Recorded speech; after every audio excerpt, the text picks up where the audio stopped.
بسم اللہ الرحمن الرحیم۔ حضرت حمزہ بن عبد المطلب حضور صلی اللہ علیہ وسلم کے پیارے چچا جان، جو حضور صلی اللہ علیہ وسلم سے عمر مبارک میں 4 سال بڑے تھے، اور حضور صلی اللہ علیہ وسلم کے ساتھ ان کے 3 قریبی خونی رشتے تھے۔ ایک یہ کہ وہ حضور صلی اللہ علیہ وسلم کے چچا جان تھے۔ دوسرا خونی رشتہ کہ حضرت حمزہ رضی اللہ تعالی عنہ کی والدہ حالہ بنت احیب اور حضور صلی اللہ علیہ وسلم کی والدہ آمنہ بنت وہب، یہ آپس میں چچا زاد بہنیں تھیں۔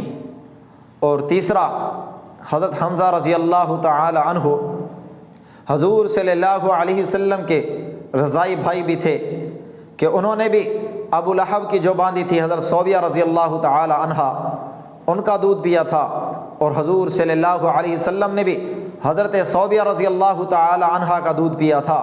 اس طرح وہ حضور صلی اللہ علیہ وسلم کے رضائی بھائی تھے۔ جب حضور صلی اللہ علیہ وسلم نے 40 سال کی عمر میں نبوت کا اعلان فرمایا تو یہ 6 نبوی کا سال ہے۔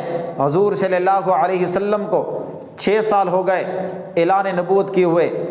ایک مرتبہ حضور صلی اللہ علیہ وسلم مسجد حرام میں بیٹھے ہوئے ہیں کہ ابو جہل آیا اور اس نے حضور صلی اللہ علیہ وسلم کو نازیب الفاظ کہے، کچھ برا کہا، تو حضور صلی اللہ علیہ وسلم غمگین بیٹھے ہیں۔ حضرت حمزہ رضی اللہ تعالی عنہ جو تیر اندازی کے ماہر تھے، جو شمشیر زنی کے ماہر تھے اور شکار کے بہت شوقین تھے، شکار سے واپس آ رہے ہیں، راستے میں باندھی کھڑی، اس نے کہا اے ابو امارہ، حضرت حمزہ رضی اللہ تعالی عنہ کو پکارا، کہتا ہے کہ آپ تو چچا جان ہیں حضرت محمد صلی اللہ علیہ وسلم کے، آج آپ کو کوئی خبر بھی ہے کہ آپ کے بھتیجے محمد صلی اللہ علیہ وسلم کو ابو جہل نے کچھ کہا ہے؟ وہ غمگین بیٹھے ہیں۔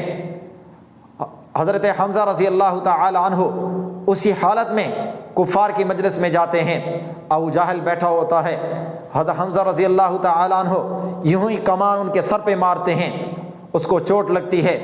بنی مخزوم کے لوگ دوڑتے ہوئے جھپٹتے ہوئے حمزہ کی طرف آتے ہیں۔ حضرت حمزہ رضی اللہ تعالی عنہ للکار اٹھے کہ کس کی جرأت ہے میرے قریب آنے کی؟ جب اس نے ابو جہل نے یہ تیور دیکھے تو اس نے لوگوں کو روکا کہ ٹھہر جاؤ، ابو امارہ کو کچھ نہ کہو، میں نے اس کے بھتیجے کو کچھ کہا ہے، یہ اس کا بدلہ لے رہا ہے۔ پھر آئے حضور صلی اللہ علیہ وسلم کے در اقدس پر، حضور صلی اللہ علیہ وسلم کے فرمانے کے مطابق وہ پھر ایمان لے آئے۔ پھر ایک وقت وہ بھی آیا کہ حضرت حمزہ رضی اللہ تعالی عنہ بیٹھے ہیں، حضرت عمر رضی اللہ تعالی عنہ تشریف لاتے ہیں، تو سب صحابہ کرام جو دار ارقم میں بیٹھے ہوئے ہیں، غریب صحابہ کرام، وہ ذرا گھبراتے ہیں۔ حضرت حمزہ رضی اللہ تعالیٰ عنہ کہتے ہیں کہ آنے دو حضرت عمر رضی اللہ تعالیٰ عنہ کو، اگر کسی غلط نیت سے آیا ہے تو حمزہ کی تلوار اس کی گردن اڑا دے گی، اور اگر اچھی نیت سے آیا ہے تو آنے دو۔ یہ حالت تھی حضرت حمزہ رضی اللہ تعالیٰ عنہ کی بہادری کی۔ پھر حضرت حمزہ رضی اللہ تعالیٰ عنہ کی بہادری کا واقعہ غزوہ احد میں کفار کی زبانی کہ حضرت حمزہ رضی اللہ تعالیٰ عنہ میدان میں نکلتے ہیں، حضور صلی اللہ علیہ وسلم نے کفار کے مقابلے میں کفار کے 3 سردار آتے ہیں، عتبہ آتا ہے، شیبہ آتا ہے، ولید آتا ہے۔ ادھر سے حضور صلی اللہ علیہ وسلم غزوہ احد میں انصار صحابہ کو بھیجتے ہیں، تو کفار کہتے ہیں ہم ان سے نہیں لڑتے، ہمارے مقابلے کے بھیجو۔ تو حضور صلی اللہ علیہ وسلم نے حضرت حمزہ رضی اللہ تعالیٰ عنہ کو بھیجا، حضرت علی رضی اللہ تعالیٰ عنہ کو بھیجا، حضرت ابو عبیدہ رضی اللہ تعالیٰ عنہ کو بھیجا۔ حضور صلی اللہ علیہ وسلم کے چچا جان حضرت حمزہ رضی اللہ تعالیٰ عنہ عتبہ کے مقابلے میں جاتے ہیں، حضرت ابو عبیدہ رضی اللہ تعالیٰ عنہ شیبہ کے مقابلے میں جاتے ہیں، حضرت علی رضی اللہ تعالیٰ عنہ ولید کے مقابلے میں جاتے ہیں۔ حضرت علی رضی اللہ تعالیٰ عنہ نے، حضرت حمزہ رضی اللہ تعالیٰ عنہ نے ایک ہی وار میں عتبہ اور ولید کی گردن اڑا دی۔ حضرت ابو عبیدہ رضی اللہ تعالیٰ عنہ شیبہ کے ساتھ لڑتے ہوئے زخمی ہو کر گرتے ہیں، تو حضرت حمزہ رضی اللہ تعالیٰ عنہ حضرت علی رضی اللہ تعالیٰ عنہ یوں وار کر کے ان کو وہیں جہنم رسید کرتے ہیں۔ پھر کفار نے جب یہ دیکھا تو وہ بھی حملہ کے لیے ہلہ بول دیتے ہیں۔ حضرت حمزہ رضی اللہ تعالی عنہ نے یوں اپنے دونوں ہاتھوں میں تلواریں اٹھائے ہوئے لڑ رہے ہیں، اور سر پر شتر مرغ کا جو چلغی ہوتی ہے وہ سرخ سی لگائی ہوئی ہے، لیکن جس طرف جاتے ہیں، جدھر رخ موڑتے ہیں، کفاروں کی لاشوں کے ڈھیر بکھر جاتے ہیں۔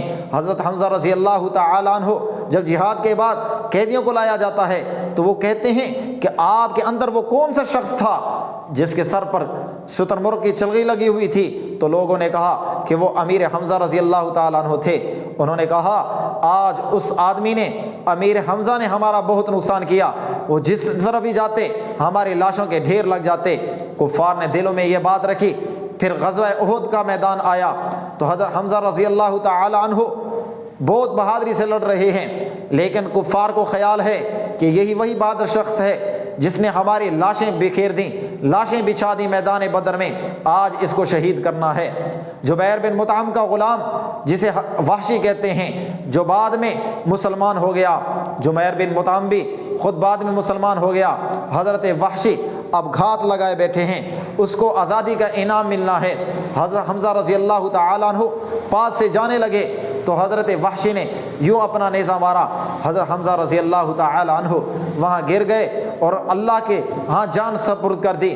تو حضرت حمزہ رضی اللہ تعالیٰ عنہ جب شہید ہوئے تو حضور صلی اللہ علیہ وسلم آئے اور پوچھا صحابہ کرام سے، اس نے کچھ کھایا ہے؟ صحابہ کرام نے فرمایا آج تو اس نے کچھ نہیں کھایا۔ حضور صلی اللہ علیہ وسلم نے فرمایا کہ اللہ اس پر رحم کرے، آج میرا دل چاہتا ہے کہ اگر حضرت صفیہ جو حضرت حمزہ رضی اللہ تعالیٰ عنہ کی بہن تھی، اگر اس کے غم کا مجھے احساس نہ ہوتا تو آج میں حضرت حمزہ رضی اللہ تعالیٰ عنہ کی لاش کو یوں چھوڑ دیتا تاکہ اس کو چیل کوے کھائیں اور قیامت کے دن وہ پرندوں اور جانوروں کے پیٹ سے اٹھے، اللہ تبارک تعالیٰ کے ہاں اس طرح پیش ہو کہ اس کے جسم کے ٹکڑے ٹکڑے ہوں۔ تو یوں حضرت حمزہ رضی اللہ تعالیٰ عنہ نے ایمان کے لیے، اسلام کے لیے اپنی جان قربان کر دی۔